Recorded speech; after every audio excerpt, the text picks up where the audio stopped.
इसमें जो है श्री शैलेश गांधी साहब के विचारों से मैं सहमत नहीं हूँ, क्योंकि इसमें जो जस्टिस पुत्तास्वामी जजमेंट है 2017 का, उसमें इसको संविधान के अनुच्छेद 19 नहीं बल्कि इसको 21 के तहत राइट टू प्राइवेसी को माना गया है।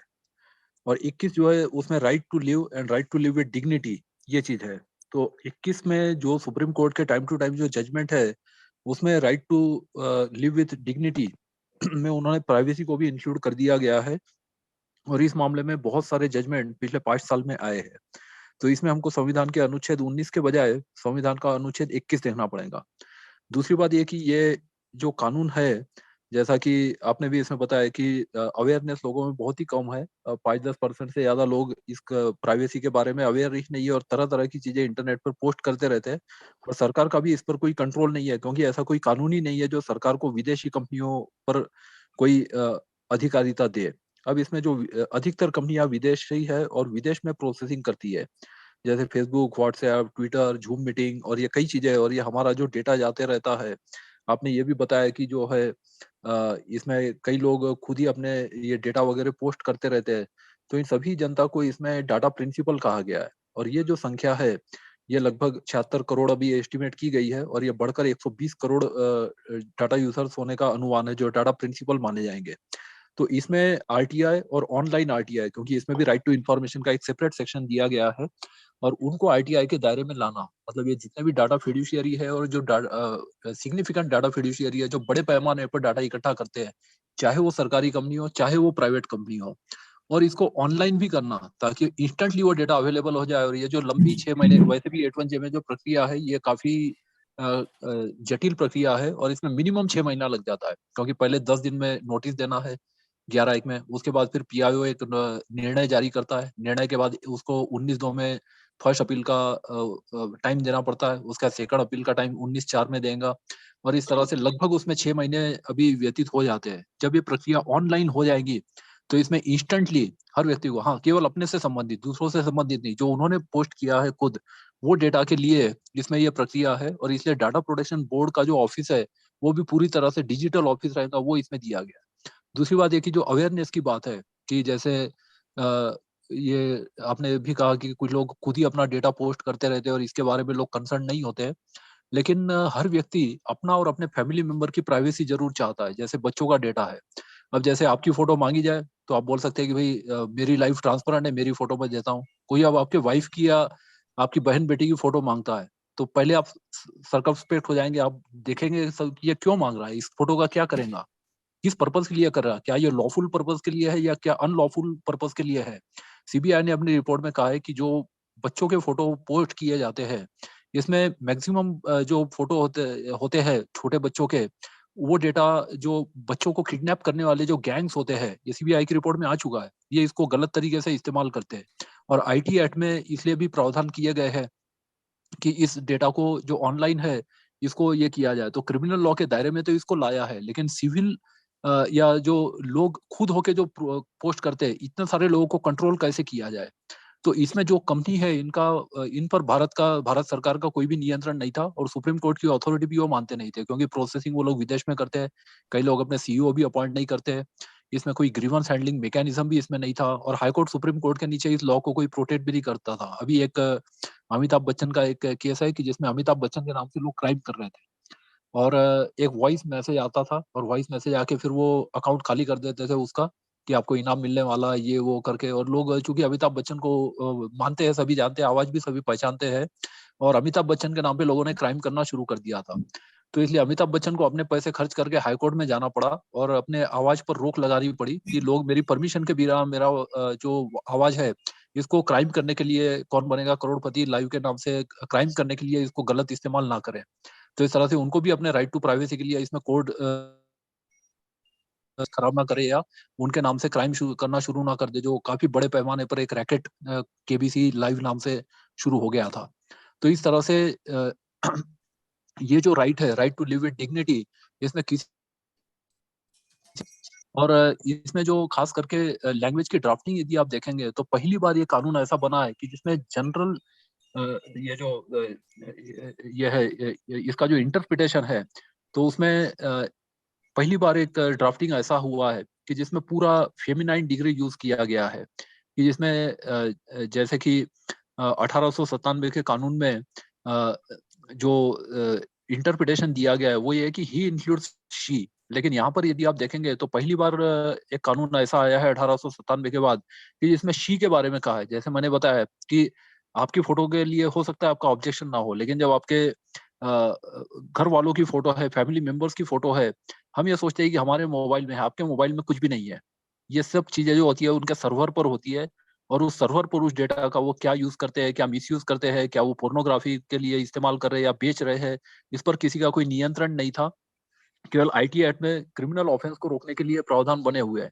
अब ये आईटीआई पब्लिक को मिल जाने से, क्योंकि इसमें राइट टू इंफॉर्मेशन का एक सेपरेट सेक्शन भी दिया गया है, तो ये मिल जाने से हर व्यक्ति अब उसके बारे में किसी भी वेबसाइट पर जो सूचना है, वो सूचना क्या-क्या है, किस तरीके से कलेक्ट की जा रही है, कितने टाइम तक वो रखी जाएँगी, ये सब चीज़ों के बारे में वो उस कंसर्न्ड वेबसाइट से या जो-जो कलेक्ट कर रहे हैं पब्लिक का डेटा, उनसे अपने अपने फैमिली मेंबर्स का डेटा, क्योंकि बच्चों के डेटा के बारे में पेरेंट को इसमें ये कहा गया है कि पेरेंट की कंसेंट होनी ज़रूरी है। कंसेंट पर भी पूरा एक सेक्शन इसमें है। तो इस तरह से ये इसमें दिया गया है। तो ये प्रावधान हो जाने से मुझे लगता है कि ये जो प्राइवेट कंपनी है ये भी सब आरटीआई के दायरे में आ जाएँगे, और ये प्रक्रिया जो है इसमें ये जो अभी आरटीआई में प्रक्रिया है जो लगभग 6 महीने की टाइम इसमें लग जाता है, कि जिसमें सेक्शन 11, सेक्शन 19(2), 19(4) ये सब जो बहुत लंबी प्रक्रिया है, उसके बजाय ये प्रक्रिया ऑनलाइन हो जाएँगी, और ये ऑनलाइन हो जाए केवल डिजिटल डेटा के बारे में ये लागू होता है। तो ये जो ऑफ़िस में हार्ड कॉपी जो डेटा पड़ा हुआ है, उसको ये उस तरह से अफ़ेक्ट नहीं करता है। और इसमें जो ये दिया गया है, अलग-अलग प्रावधान दिए गए हैं कि अथॉरिटी के जो पावर्स है, पेनल्टी है, तो इसमें लगभग 250 करोड़ तक का इसमें प्रोविज़न है, जो पहले नहीं था। साथ में इसमें ये भी प्रावधान है कि ये जो प्रावधान है, ये अतिरिक्त है।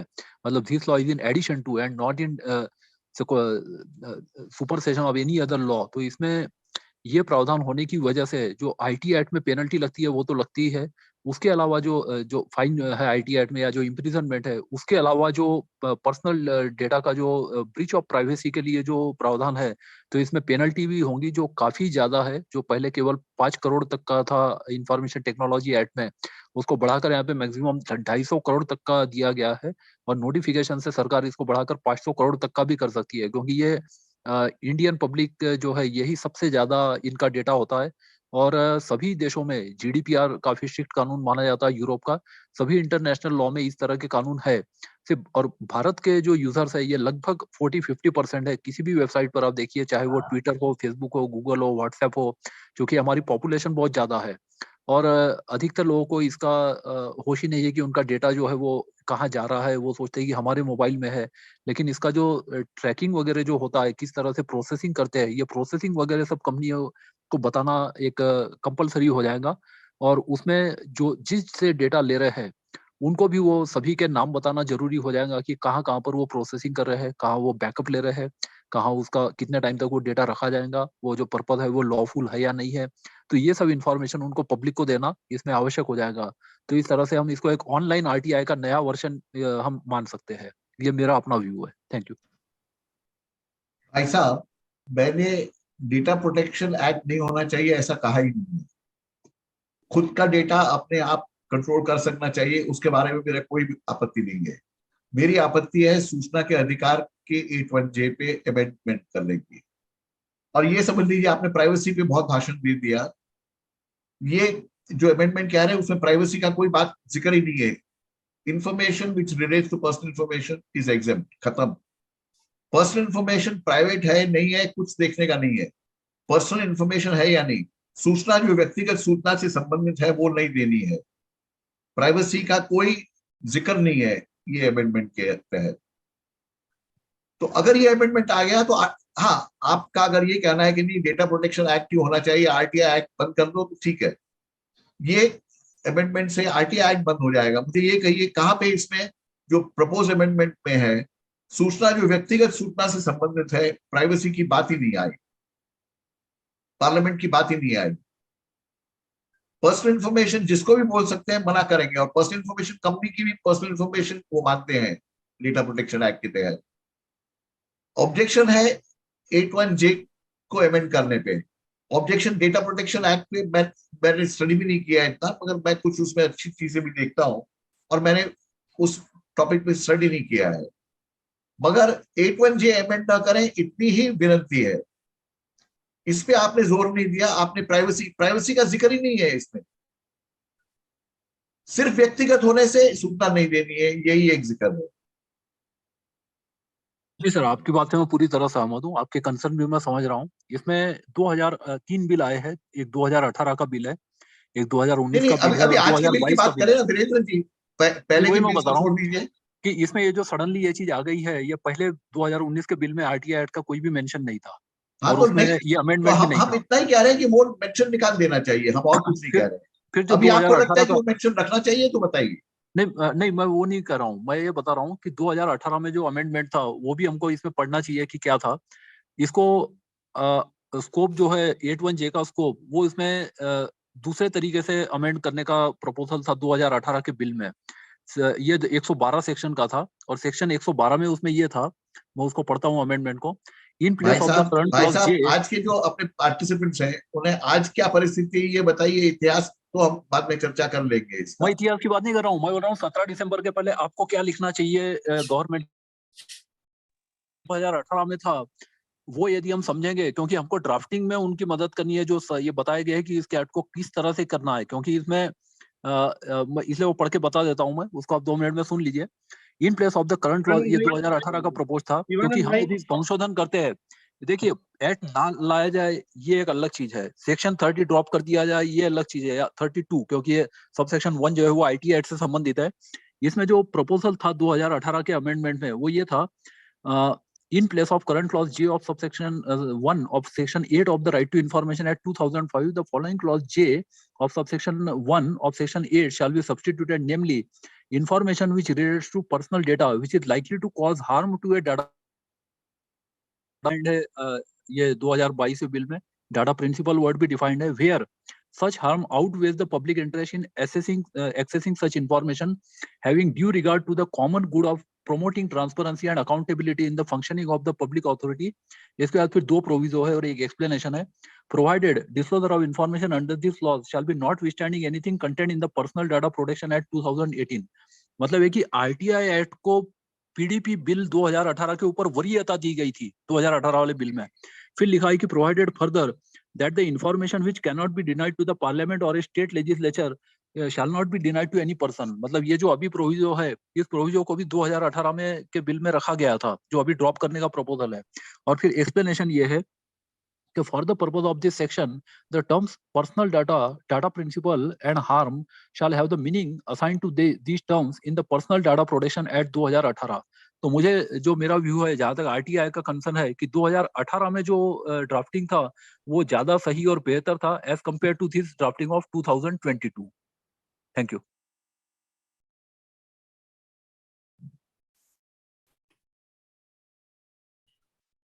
शैलेश सर इस विषय पर आगे कुछ जोड़ना चाहेंगे? मेरे ख्याल से देवेंद्र जी कुछ बोलना चाहते हैं।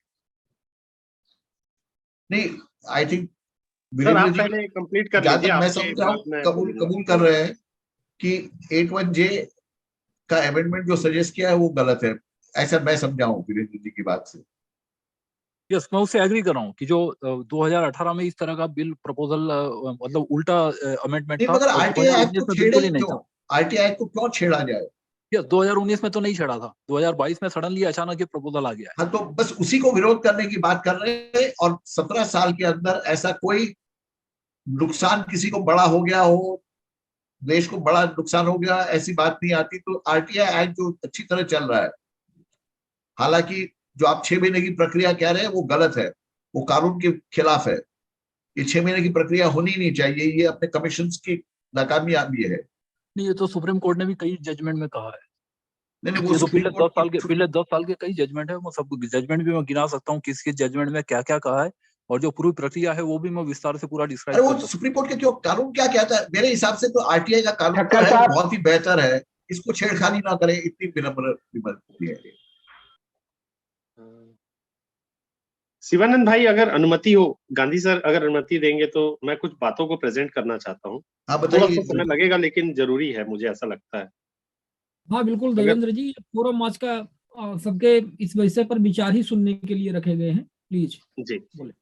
तो मैं एक छोटा सा मतलब एक बार इस एक्ट का प्रेजेंटेशन भी सामने खोलना चाहता हूँ, अनुमति दीजिए, क्योंकि थोड़ा सा मेरे को लगता है कि जो मैंने हफ्ता भर में मेहनत की है इसमें, इस हफ्ता भर के मेहनत से जो मैंने अपने साथियों के जरिए से या जो भी चीजों को समझा, और जितनी भी मेरी समझ है और जितनी मुझे समझ में आई बातों को, मैं आप लोगों के साथ साझा कर दूं।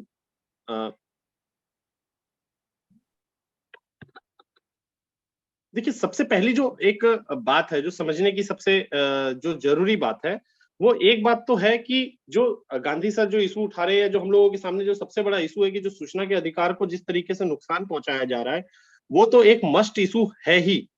लेकिन एक दूसरा पहलू भी है जो आप लोगों को समझने की बात है, सभी साथियों को समझना चाहिए कि ये जो एक्ट आ रहा है ना, digital personal data protection bill, या एक्ट के रूप में जो अभी आएगा, तो ये जो है हमारे जीवन के जीने का पूरा सिस्टम बदलने वाला है। आप इसको एक सरल सा या साधारण सा कानून मत समझिए। सूचना के अधिकार को डैमेज करना ये तो बहुत गंदी चीज है, इसका तो हम सख्त विरोध करते हैं। लेकिन इस कानून को इसलिए भी सभी साथियों को जानना जरूरी है, एक as a woman as a citizen भी जानना इसलिए जरूरी है, क्योंकि ये पूरे तरह हमारे जीने का तरीका बदल देगा। जिस तरीके से डिजिटल क्रांति आई है, जिस तरीके से मोदी जी खुद digital India, make in India इस तरीके को प्रमोट करते हुए आज सत्ता पे बैठे हुए हैं, या कोई भी सरकार इस तरीके की बात कर रही है कि टेक्नोलॉजी, जब कांग्रेस सरकार थी, राजीव गांधी जी थे, तब भी टेक्नोलॉजी को अपडेट करने की बात हो रही थी। मोदी जी आए तो वो भी टेक्नोलॉजी को अपडेट करने की बात कर रहे थे। जब मनमोहन सिंह जी थे, तब भी उदारीकरण और ग्लोबलाइजेशन की बात हो रही थी। अब मुद्दे की बात यह है कि इसकी जरूरत क्यों पड़ी, जब आईटी एक्ट 2000 हमारे पास था। सारे तरीके के साइबर क्राइम रोकने के लिए जितने भी एक्ट है, आईपीसी से अलग करते हुए एक पूरा का पूरा कानून बनाया गया, इंफॉर्मेशन टेक्नोलॉजी एक्ट 2000, सूचना प्रौद्योगिकी अधिनियम 2000। उसके बाद इस तरीके की कानून की जरूरत क्यों महसूस करने लगी, इस बात को भी समझना पड़ेगा, और इस कानून के अंदर क्या छुपा हुआ है राज की बातों को, उनको भी समझना पड़ेगा। मैं सभी साथियों से और विशेषकर गांधी जी से सविनय निवेदन करता हूं कि सर, जिस तरीके से हमको 81J का विरोध करना है ना, इसके अंदर में कुछ ऐसे भी सेक्शन है जिनका विरोध करना बहुत जरूरी है, क्योंकि ये हमारे पूरे सिस्टम्स को डैमेज करने के लिए काफी होंगे, पर्याप्त होंगे। तो मैं थोड़ी सी इसमें बात बता दूं, इसमें 3 हिस्से हैं जो हमको समझना है। एक हिस्सा जो नेता, अधिकारी, मंत्री बोल रहे हैं, दूसरा ये जो बिल बोल रहा है, तीसरा ये जो हमारे हिस्से में रूमर बना हुआ है। इन तीनों बातों को जब तक हम नहीं समझेंगे, छोटे छोटे से 5-5 मिनट में तीनों चीजों को